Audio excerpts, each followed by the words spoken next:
안녕하세요. 해신교의 김태규입니다. 오늘은 지난 시간에 이어 온라인 마케팅에 대해서 좀 더 깊숙이 알아보겠습니다.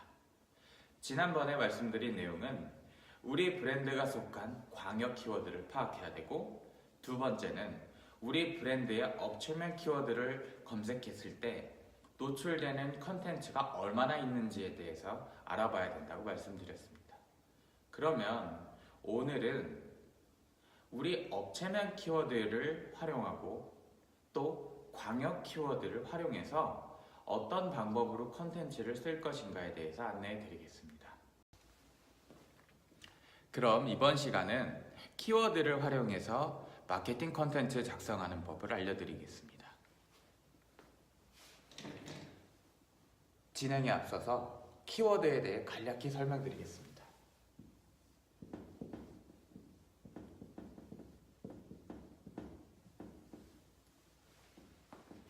키워드라는 것은 특정 단어입니다. 그 단어를 우리는 키워드라고 부르는데요. 다시 얘기하면 이 키워드는 나만 알고 있는 단어가 아니고 누군가만 알고 있는 단어가 아니라 우리 모두가 이해하고 알고 있는 그런 단어를 지칭하는 겁니다. 그러면 이 키워드의 구분을 어떻게 하느냐? 크게 통합 검색 툴은 지금 우리가 많이 사용하는 것들이 구글과 네이버,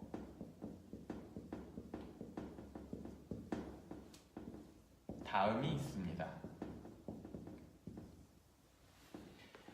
이 포털 검색에서는 네이티브 애드라는 상품을 팝니다. 즉 다시 말하면 검색을 했을 때 최상단 위치에 있어 보이는 그 구자를 사람들이 검색하는 단어별로 컨텐츠를 입찰받아서 올려가지는 것을 말하는데요. 다시 이야기하면 우리가 무언가를 검색했을 때 최상단에 뜬다라는 것은 자세히 보면 광고라고 적혀 있습니다. 그런 것들을 네이티브 애드라고 하는데요. 통합 검색 툴에서는 그러한 네이티브 애드를 판매하기 위해서 우리 같은 사용자, 그러니까 사업자분들에게 입찰가에 대한 형평성을 근거로 알려주기 위해서 이러한 단어값의 검색량을 알려줍니다. 예를 들어서 강남 맛집,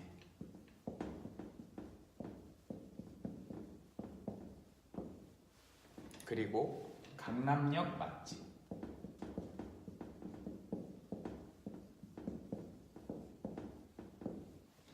이 두 가지가 갖고 있는 키워드의 의미는 같습니다.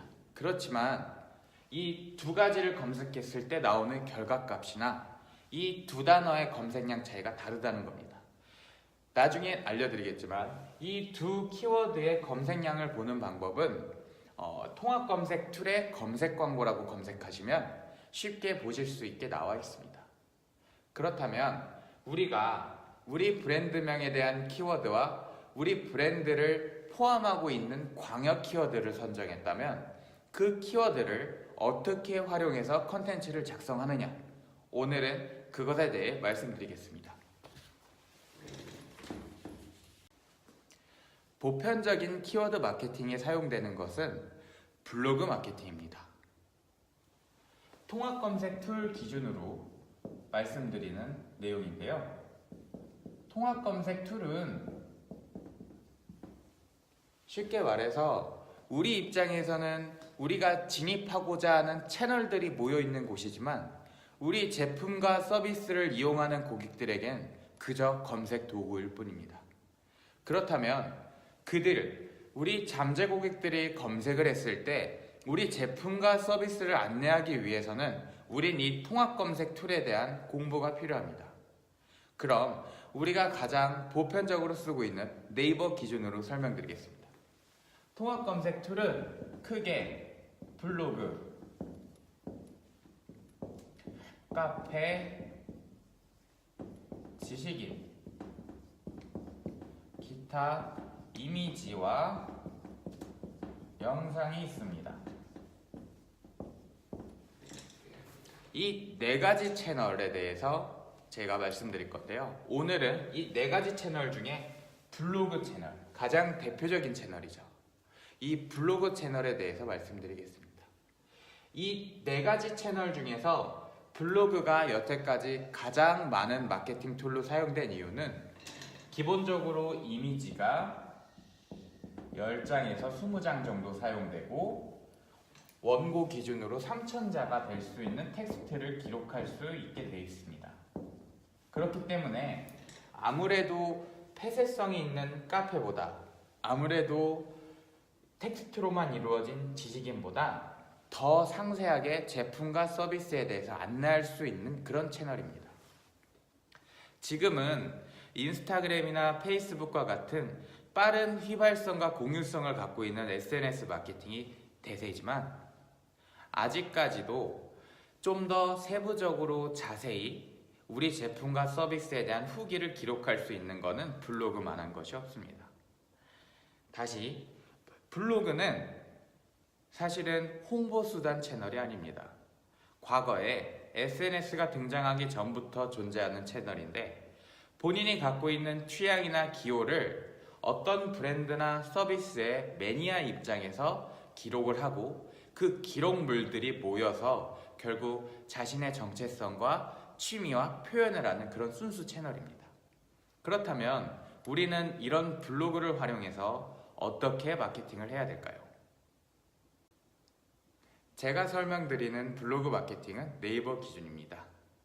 자, 그러면 우리가 보유한 광역 키워드와 업체명 키워드를 바탕으로 우리는 블로그에 어떻게 컨텐츠를 올릴 것이냐.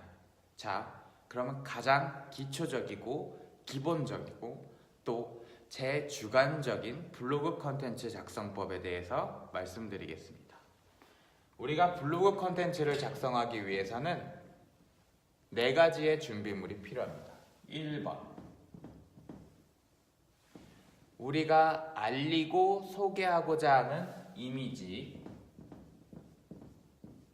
15건에서 20건. 그리고 2번,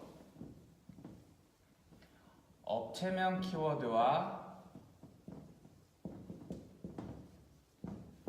광역 키워드. 3번, 알리고자 하는 주제. 4번, 페르소나.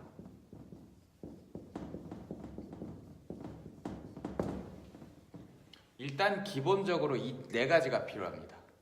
그러면 이 4가지 항목에 대해서 상세히 설명드리겠습니다. 우선 이미지 부분입니다. 15건에서 20건의 기준은 지금 대부분 상위 키워드를 점령하고 있는 블로그 컨텐츠 평균값입니다. 그렇기 때문에 우리는 이미지를 붙여서 쓸 수도 있고 단락별로 끊어서 쓸 수 있지만 보통 지금 2018년 12월 기준으로는 컨텐츠들이 15건에서 20건 정도 이미지가 삽입됐을 때 좋은 노출값을 보이고 있습니다.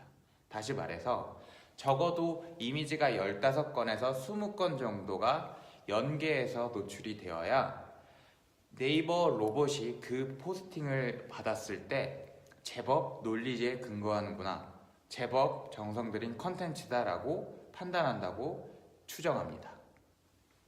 2번째, 업체명 키워드와 광역 키워드입니다. 업체명 키워드는 우리 브랜드 이름입니다. 그리고 광역 키워드는 우리 브랜드 혹은 우리 서비스가 속한 어느 정도의 검색량이 있는 키워드를 말합니다. 예를 들어서 지난번 말씀드린 짱돈가스를 예로 들면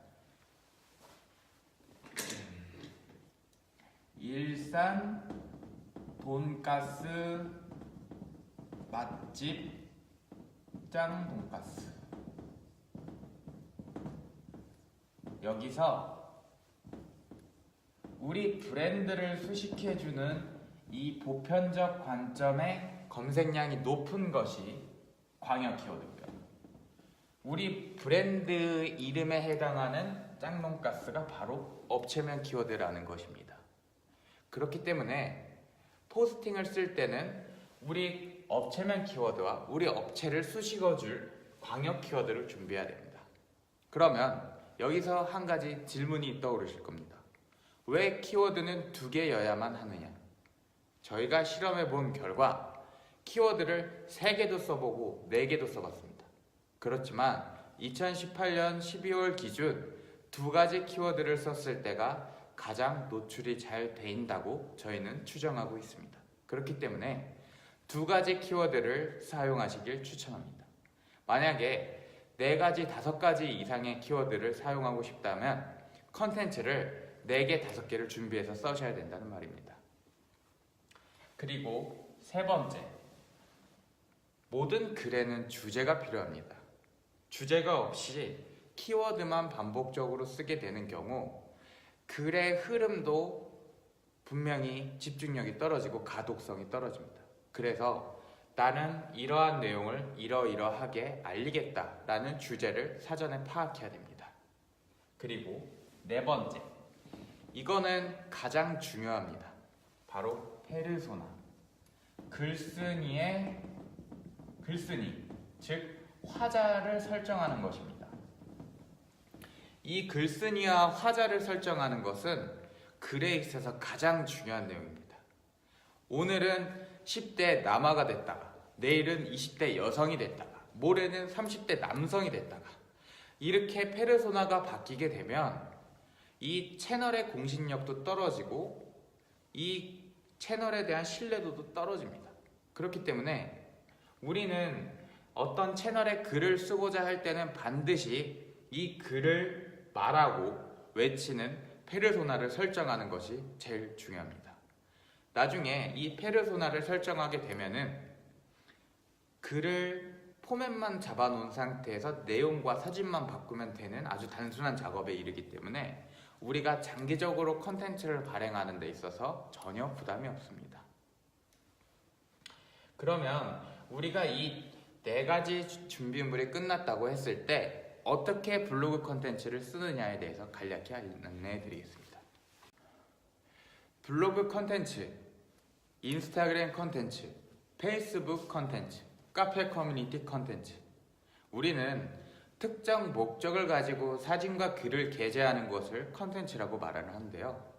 사실 이 마케팅이라는 것도 그렇고 컨텐츠라는 것도 그렇고 그리 어렵지 않습니다. 왜 어렵지 않냐면 내가 어떠한 것을 말을 한다. 그러면 당연히 기승전결이 필요하고 결국은 내가 전하는 메시지를 독자로 하여금 이해할 수 있게끔 만드는 것이 바로 컨텐츠 작성법인데요. 이것을 크게 3가지로 구분할 수 있습니다.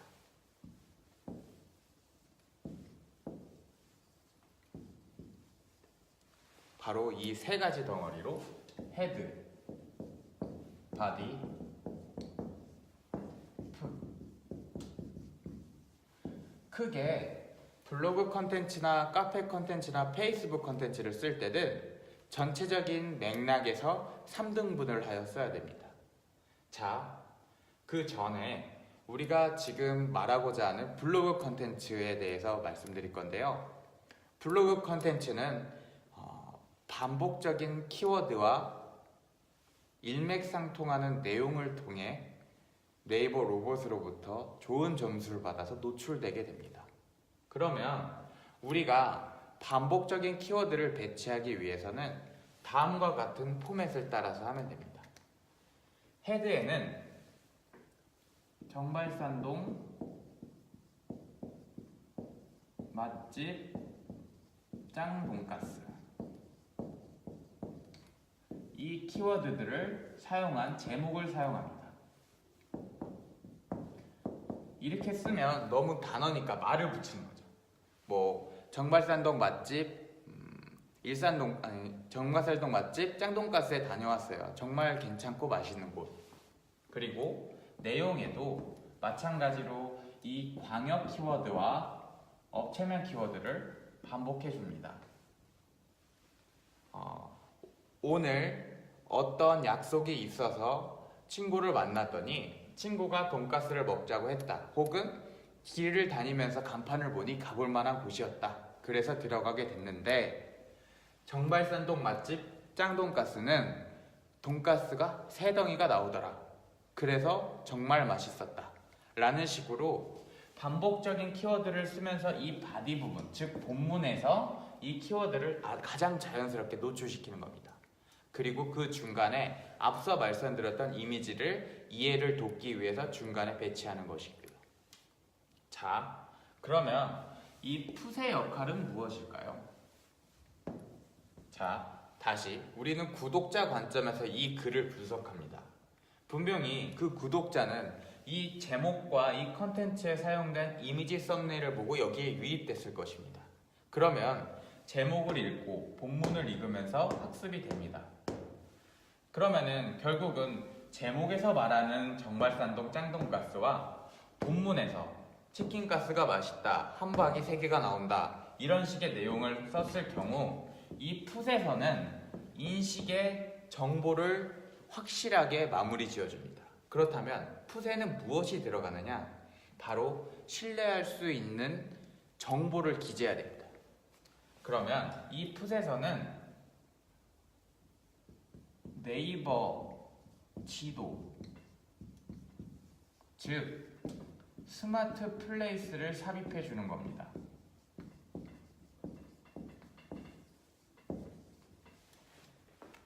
스마트 플레이스라는 네이버 지도 탭이 있거든요. 그 탭을 이 풋에 꼭 넣어줘야 됩니다. 그래서 헤드, 바디, 풋을 통해서 우리가 유입을 시키고 이해를 시킨 다음에 마지막으로 이 이해한 사람이 갈 곳을 안내해야 되는 장소가 바로 풋입니다.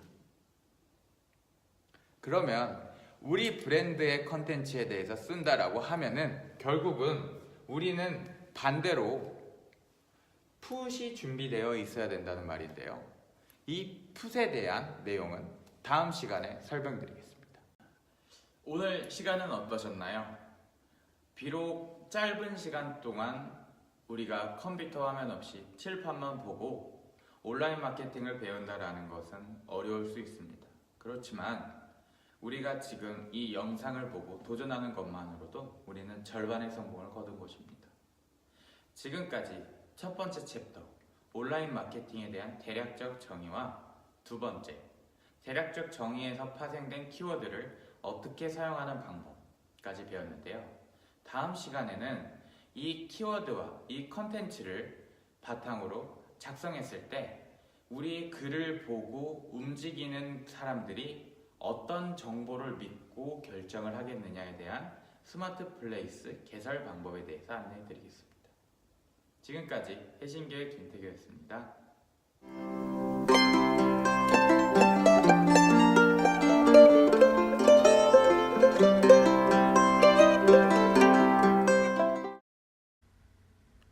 해신기획 스튜디오 유튜브 채널 해신튜브에서는 상담 문의 콘텐츠를 진행하고 있습니다. 귀사의 업체명과 그동안 진행했던 마케팅에 대해 간단히 정리해서 메일로 보내주시면 순차적으로 선정하여 유튜브 채널 해신튜브를 통해 컨설팅을 도와드리고 있습니다. 많은 제보 부탁드립니다.